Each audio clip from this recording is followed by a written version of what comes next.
story you are about to hear is true. Only the names have been changed to protect the innocent. NBC brings you Dragnet.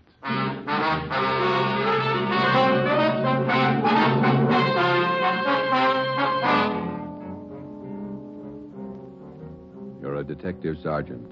You're assigned to homicide.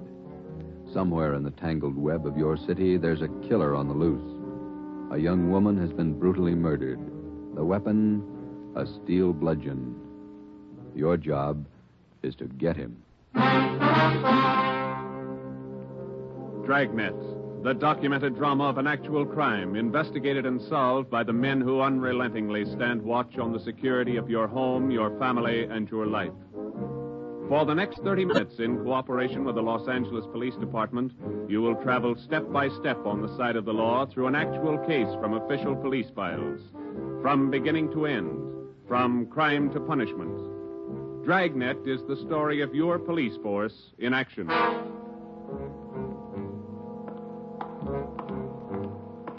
It was Thursday, March 19th. It was foggy in Los Angeles.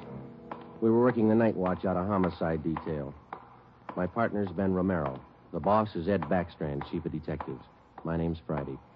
It was 9:14 p.m. when I got to the old Central Jail building, third floor. The crime lab. Hi, Joe. Hi, coming, Lee. Just ran a spectrograph. What'd you find? The paint flake from the victim's head matches that paint on the hunk of pipe. Any prints? No, the pipe was clean, no latent prints. Well, that figured. Anything else? Got those blood test reports. A couple of slides for you to look at under the comparison mic. Mm-hmm. Thanks, Lee. Oh, hi, Joe. Didn't hear you come in. What's it look like, Ben? Here's the blood test reports. This one is blood found on the piece of pipe. Type A. This one's blood from the victim. Type A. They match. That's right, boys. Doesn't mean too much, though. Did you look at these slides under the microscope? No, not yet. Well, this is your clincher. Wait till I get the light. Okay, take a look. Mm-hmm. Got a make? Yeah, go ahead. Well, this slide here on the right, Mm-hmm. that's a slice of hair from the victim's head. On the other slide is hair found on the steel pipe. Yeah? She had wavy hair. Both specimens are flat. Same hair, Joe. You got anything on that piece of pipe, Lee? Nothing. Just ordinary steel pipe, 14 inches long. What else you got? The plaster impressions of those footprints we found by the body. Here they are. Crepe soles? Tennis shoes, new ones, size 9, good impression. Ground was soft. Man about 150 pounds, according to the length of stride, roughly about 5 feet 10 inches tall. Yeah, new shoes, all right. You can still read the manufacturer's label. That's right, made by the Sport King Company. Well, that's something to follow up. Yeah, sure, you could start with the tennis courts. Only about 1,000 or so in L.A. Maybe you'd rather track down the brand. These particular tennis shoes are the biggest sellers in the country. Yeah. Where'd you like to start, Minneapolis or Pullman, Washington? What about that glove?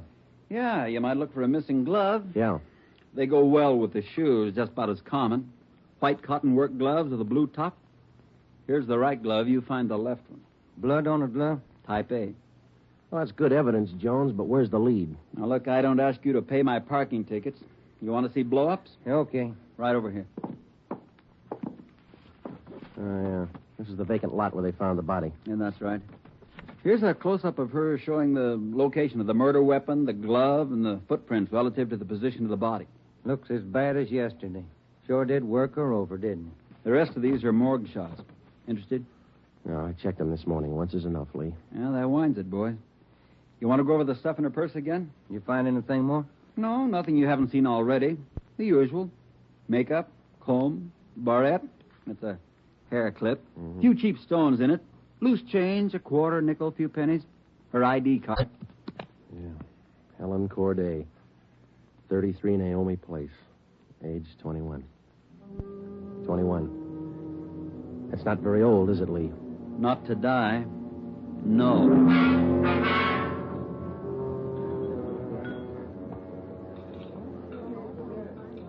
Helen Corday.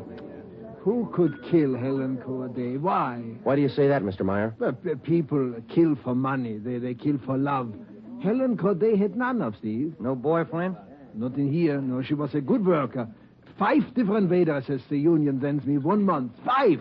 Did the union send Helen to you? Oh, sure. All the girls come from the union, but none like Helen. Oh, she was sweet, honest, and courteous. Mr. Meyer, did you know anything about her personal life? Only that she was a good worker. Everything else she took home with her from this place. Did she ever mention any men to you? Anyone at all? No gentleman, not one. No. How much money did she make here? I paid her $26.50 a week, every Tuesday. And not much salary for so much work, but the tips are very good here. Nice customers. Mm-hmm. Nice This her home address, 33 Naomi Place? 33 Naomi, that's right, yeah. Thank you very much, Mr. Meyer, for your time. I wonder what kind of a person does things like that. Who could kill Helen Corday? Everybody liked Helen. Helen Corday? I never liked her. Come on in the office, boys, where we can talk. Never liked her because I never knew her. You the head of the union? Not just a steward. I know most of the girls. This Corday girl, what'd she look like? Small brunette, about 5'3". Here's a picture. Yeah. Pretty girl, wasn't she? Oh, sure. Placed her out at Otto's place. Nice little Dutch fella.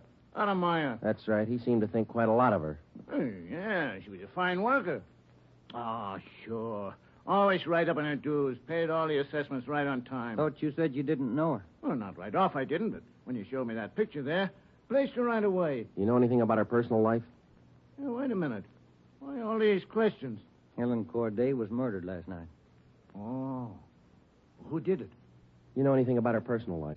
Well, you can see my position, Sergeant. 1,200 girls. Check them in, check them out. Just names to me till I see a picture of them. You wouldn't know if she had any boyfriends here in the union. Waiters, busboy? That I wouldn't know. Like I tell you, Sergeant, I never knew Helen Corday. Sure, I knew Helen Corday. Gus plays a nice piano, huh, Sergeant? Yeah. I read about it in the paper this morning. How long you been selling pianos here at this place? About as long as I knew Helen. 3 years. How'd you find me? Helen's landlady, we talked to her yesterday. She told us she worked here at this piano store. Oh. It's funny, isn't it? What's funny? See Gus over there? That fellow demonstrating the piano? A few weeks ago, I made a deal with him to give Helen piano lessons. I figured it would help her with her singing lessons. Wanted to be a singer, you know. Did Helen know that fellow, Gus? No, she never met him. Who gave her the singing lessons, Miss Olson? She took from Ostrander. Paul Ostrander out on Melrose. A lot of movie people used to take from him. What do you know about her personal life? How do you mean? Does she have any boyfriends? Well, yes. You don't seem sure, Miss Olson. Well, it's just that I don't know. I never asked Helen. But she did have a few dates with Paul Ostrander. I don't think she was serious. How about Ostrander? Gee, I don't know, Sergeant. I don't want to involve anybody. You want to help us find the killer, don't you? Well, yes, but if you're thinking Paul Ostrander did it, no, I'm sure he didn't kill her.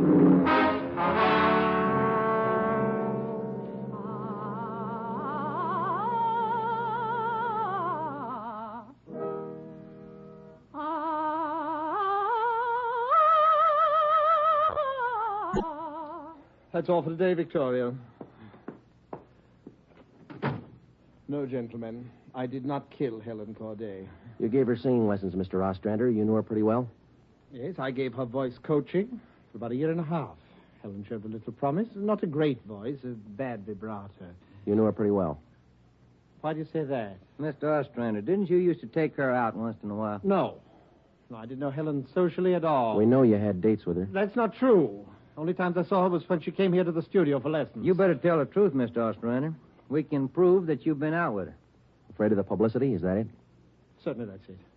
I have a successful business here. I've spent years building it. Anything like this would ruin me. Then you have been out with her. Only a few times. Nothing serious. I had nothing to do with her murder. Now, that's the truth. Don't you know that withholding information about a thing like this can go kind of hard for you? Yes, I know that. What else could I do? Mr. Ostrander, somewhere in this city right now, there's a guy who beat a young girl to death. He crushed her skull with a piece of steel pipe. We need every bit of information we can get to track him down. I know that, Sergeant. You could have come to us. We wouldn't run to the newspapers with it. If the information's confidential, that's the way we treat it. Most of the time, it's the people who run to the newspapers first. Then they come to us. That's right, Mr. Ostrander. People are their own press agents. Sergeant, I'd like to know what right you have to invade my privacy and lecture me on my civic duties. All right, I'll tell you what right, Ostrander. We want the man who murdered Helen Corday. I got as much right as he had at 12:14 this morning. Come on, Joe. Yeah. Thanks, Mr. Ostrander. Sorry if I invaded your privacy.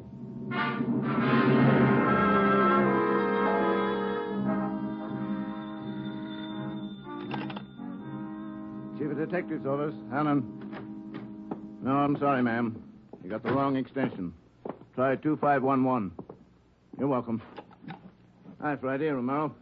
Chief's been looking for you. Thank you, Mike. Come on, Joe. Yeah. Hello, Joe. Ben, sit down. What'd you get? A notebook full of notes. A crime lab full of evidence. Nothing to tie them together. These some of the people you interviewed? Yeah, those and about a dozen more we didn't even take notes on. It's hard to figure, Skipper. Everybody seemed to like this girl. Helen Corday. No known relatives. Single, unattached girl, living all alone in the city. Few friends and no enemies. None we can find anyway. Are you satisfied that all the people you interviewed are in the clear? Well, if we're going to stick to the simple robbery motive we are, the kind of money Helen Corday made wouldn't interest those people. How are you doing on the outside leads? Nothing. If we could just find one hole someplace, anything. All right, now look. You've got a lab full of evidence across the street. You've got a book full of names here. You've got the pieces. Now fit them together. They just don't add. Well, go over them and keep going over them until they do add. Anything from the informants? No, nothing so far. No tips on anybody that's been dough-hipped lately. Nobody shooting off their mouth. The guy we want won't advertise. Figures himself a pretty smooth operator. But he probably made a mistake somewhere along the line. We'll find it. Got a hot shot, Ed. Yeah? 3220 Casino. Woman. Probable attack. All right, Friday. You and Ben run it down. We ran down the hotshot call for 3220 Casino. Turned out to be a typical dead-end lead. Her name was Mrs. Lillian Horn. For the past 5 years, Mr. Horn had been paid regularly on Wednesdays. He spent all day Thursday drinking up his paycheck and beating his wife. The call had no connection with the Corday murder. We made the usual call into communications. Unit 80K to Control 1, 80K to Control 1. Control 1 to 80K, go ahead. On that probable attack, 3220 Casino, code 4. 80K, roger. 80K to Control 1, KMA 367. That was the beginning. For the next 3 days, we followed up every lead and every call, but they were all blind. All units were alerted, and they had as much information on the killer of Helen Corday as we did. Ben and I cruised throughout the entire Central Division. We covered every probable call that might have some connection with the murder. Attention, Unit 41R. 1654 Swanson Terrace, a woman, victim of probable attack, code 3. Unit 41R. It didn't make any difference what the call was. If there was a possibility it might tie in with the Corday murder, we ran it down. We made it a 24-hour job. So far, if the killer made a mistake, we hadn't been able to find it. The Corday funeral was on Monday. They were all there. The girl's landlady, the voice teacher Ostrander, the girlfriend Marie Olson, the man from the union, and her boss Otto Meyer. But nobody else we hadn't checked. That was Monday afternoon. Monday night, we went back to the old routine, tracking calls during the night in the squad car, picking up small threads that led nowhere. 3 more days of the same thing. Thursday morning, 1 week after we found Helen Corday's body, we got an anonymous phone tip. I know who killed Helen Corday. His name's George Barlow. He lives at 418 White Oak Avenue. He used to date her up all the time. Get him and you've got the murderer. We checked George Barlow and about 10 others just like him. None of them knew Helen Corday. Saturday night, Ben and I were back in the squad car cruising the Central Division. Saturday night's a good night for robbery. By 10 p.m., we'd run down 4 various calls. 123, code 1. 123, roger. 12G, call your station. Unit 13R, 1254 Tower Road. A woman screaming. Investigate the trouble. Code 2. Let's handle that one, Ben. Yeah, okay. I'll notify communications.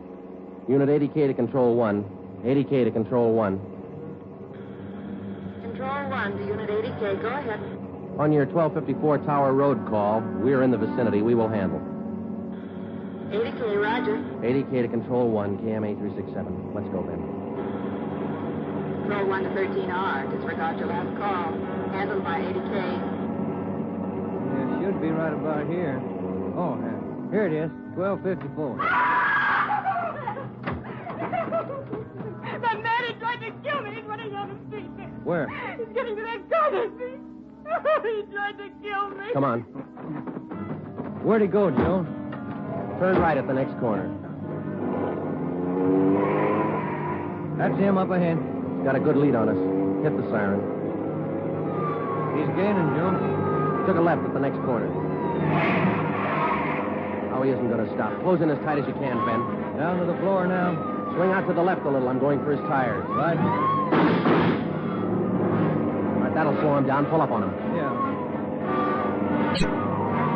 All right, you.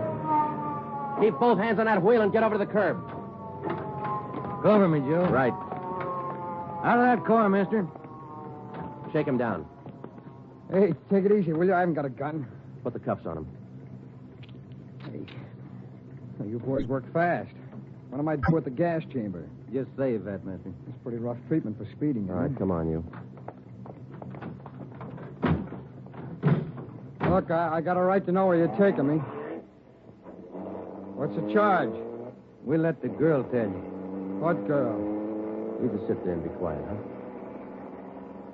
Oh, I know where you're going. The place back on Tar Road. Well, I asked to use the phone. The girl slammed the door in my face. I don't know what you cops are trying to prove. I just wanted to use the phone, that's all. I even tried to scare her a little. I told her I'd hit her over the head if she didn't let me use the phone. It's a laugh, huh? All right, you, get out. Yeah, I suppose so. Get out. Hey. I got nothing to hide. That little girl's gonna lie. You know that, don't you? Who's there? Police officer. It's the man. That's him. He tried to kill me. His full name's Frank Philip Larson. They had no previous record. This the girl's report? Yeah, that's it, Skipper. Judy Scott. How old is she? He's 19. He's a babysitter. Real tough boy, isn't he? Forced his way into the house, beat her about the neck and arms. A tire iron. We found it in his car. Jones is running it through the crime lab. Asked her if she had any money. She told him no. Struck her again. Where's this Larson live? Hotel out near Santa Monica. He's a clothing salesman, Ed. Works for a big men's store, Burns and Company. According to the house book sales record, he bought a pair of tennis shoes 2 weeks ago. Weighs 158 pounds, 5 foot 11 inches. Tennis shoes are missing. They're not in his hotel room, and he's not wearing them. What else did you find? A rhinestone. You mean a pin? No, just a small loose stone recovered from the rug in Larson's room. Crime lab got it? Working on it now. Ed, I think we got the man who killed Helen Corday. A few scraps of circumstantial evidence and a hunch. That's not much to go on. Larson had gone after the little Scott girl with the tire iron. Wasn't much of a tie-in, but we had to be sure. All that day, we checked Frank Larson's alibi for the night of Helen Corday's murder. We interviewed the personnel manager at Burns and Company where he worked. We talked to all the clerks who knew him. The manager of the hotel where he lived. We found out everything we could about Frank Larson. And that night at 10 o'clock, we had the prisoner brought to the interrogation room. How are you, Larson? Fine. Just fine. I like jail. Sit down. Lousy weather, been foggy all over town. I wouldn't know. I've been inside all day. How old are you, Larson? 31, same as the last time you asked me. Where'd you go to school? I didn't. I was born smart. You sell clothes, don't you, Larson? We know you work for Burns and Company. Remember, you told us. What is all this? What are you guys trying to build? Just want to know if you like selling clothes. That's all. What do you coppers know about clothes? One blue serge a year is your speed. You know quite a bit about clothes, don't you? I've been selling them for 5 years. Can you tell me something I've been wondering about? What's that? Are your socks and tie always supposed to match? That's what the style books say. Bet you always know the right things to wear, don't you? You wouldn't wear black shoes with a brown suit, would you? Is that what you're keeping me here for? Stylism? Oh, would you? Would you wear black shoes with a brown suit? Most people wouldn't. Bet you wouldn't wear brown shoes with a tuxedo either. I've been smoking too much. You got a glass of water? Oh, yeah, sure.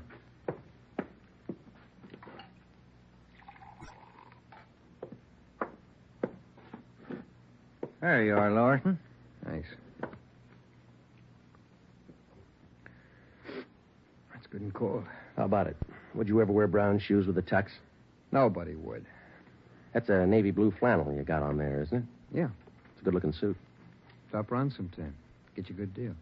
Suit like that flannel there you're wearing. You'd never wear tennis shoes with an outfit like that, would you? What do you think? I think you did. I think you wore them the night you killed Helen Corday. Who? Maybe you didn't have the blue suit on, but you were wearing tennis shoes, Sport King, size 9. Sell for $5.95. You picked them up at a discount. Cost you $3.25. Where'd you get that? Out of the house book, Burns and Company. You wouldn't have those shoes around now, would you? We couldn't find them in your hotel room.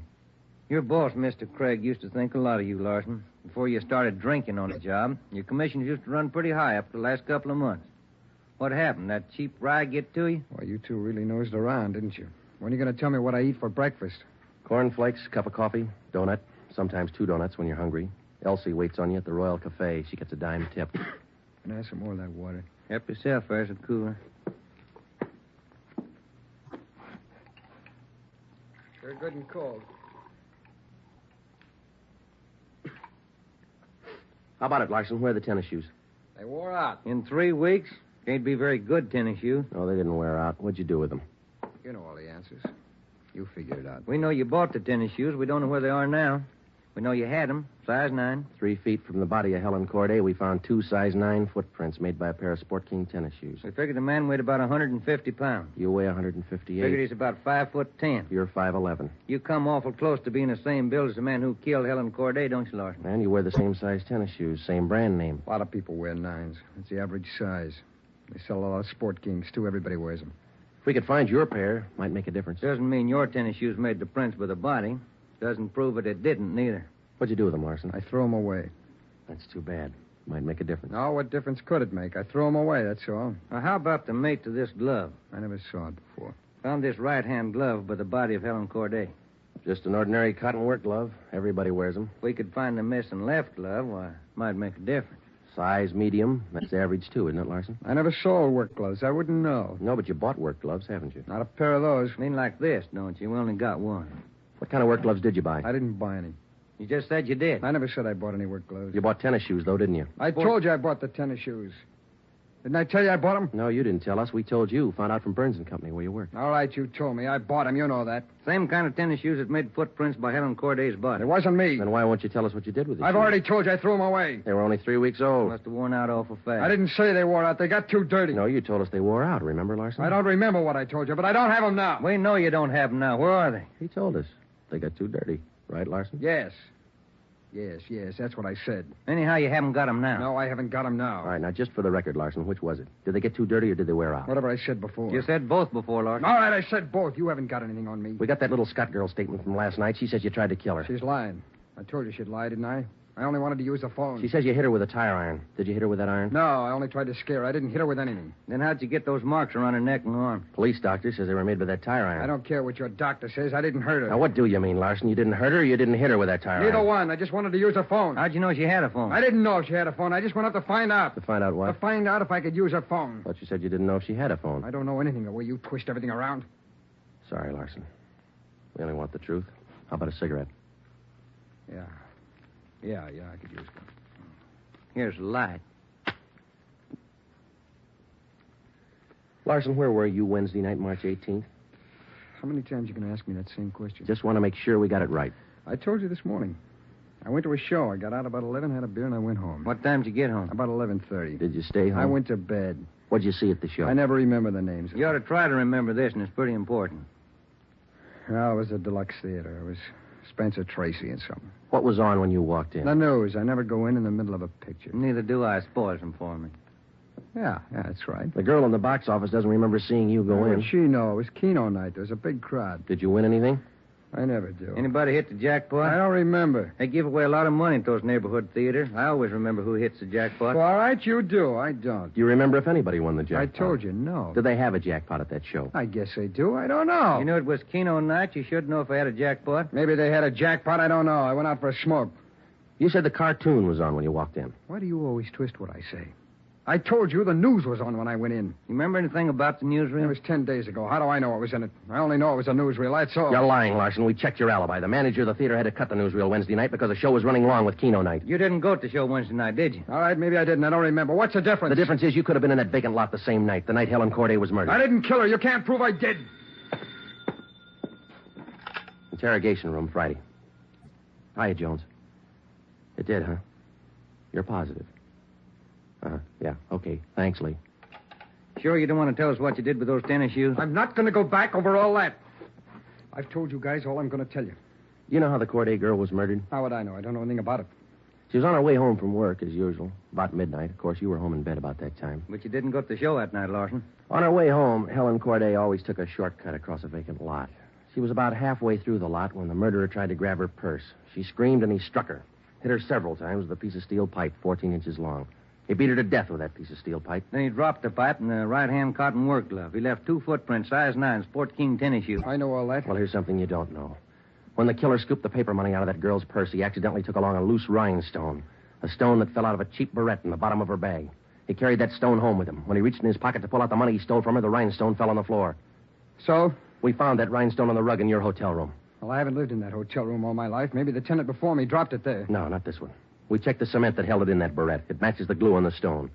No, Larson, that rhinestone came from the hair clip that Helen Corday wore before she was murdered. And that's enough to take you to the district attorney with. What am I supposed to say? We want you to tell us the truth. Why did you kill Helen Corday? Yeah. You want the sandwiches and coffee now, Sergeant? Bring them in, Mike. Looks like we're going to be here a long time. Yeah, I brought you ham, cheese, and liverwurst. And some fruit. Coffee's black. Cream and sugar on the side. Thank you, Mike. It looks good.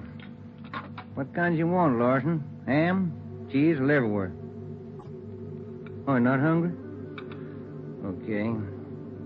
Sandwich, Joe? No, thanks. I think I'll have an apple, huh? Yeah. Okay. I fixed you a plate there, Larson.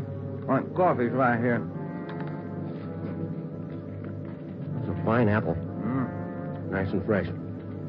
This a Washington apple? I don't know. Is that coffee hot enough? No, it's fine. Where'd Mike pick these up? Well, across the street. Eddie's? Yeah, Oh, take good. Well, drink your coffee anyway, Larson. It's getting cold. All right! I didn't want to kill her. She screamed and I hit her. All I wanted was her purse. That's all I wanted. She wouldn't give to me. She had to fight back, so I hit her. I didn't want to kill her. All she had to do was give me the purse, and I wouldn't have hurt her. I was drinking, and I didn't know what I was doing. I was drunk. I didn't mean to kill her. I didn't mean to kill her. Mike. Yeah, Joe? Stay with him. We'll call the stenographer.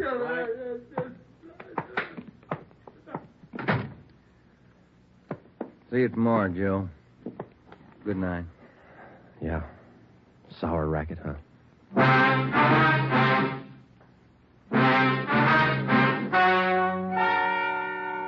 The story you have just heard is true. Only the names were changed to protect the innocent. Frank Philip Larson was tried and convicted of murder in the first degree. He was executed in the lethal gas chamber at the state penitentiary.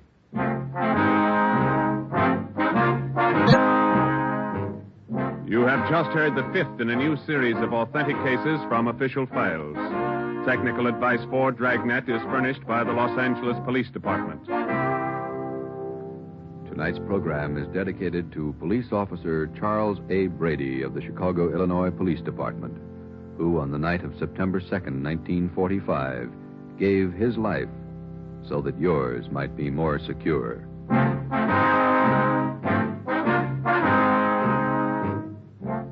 Dragnet came to you from Los Angeles. This is NBC, the national broadcasting company.